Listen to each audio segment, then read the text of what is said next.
Ассалаумағалейкум қазақ елі. Мұнайлы ауданынан, Маңғыстау облысынанмын.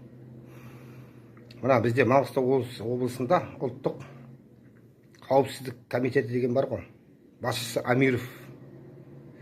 Енді сол кісіге жолдау.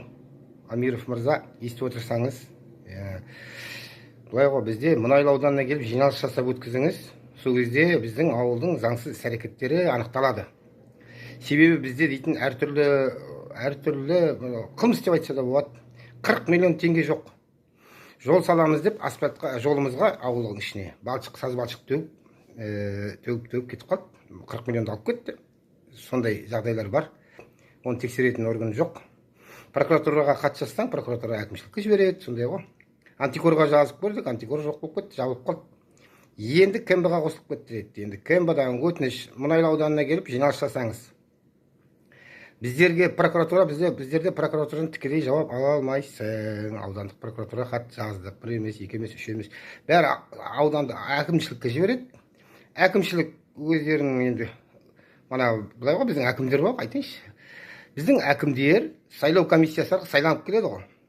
Сайлау комиссиясының балдары әкім болып алады. Соның тума туысқандары, сондай жерлестері деген сияқты. Әкім. Енді оған прокуратура соған хат жібереді, хатты мұнда бізге жібереді. Өздігіне тексеріс жасалмайды, ешқашан тексеріс жасалып көрген жоқ.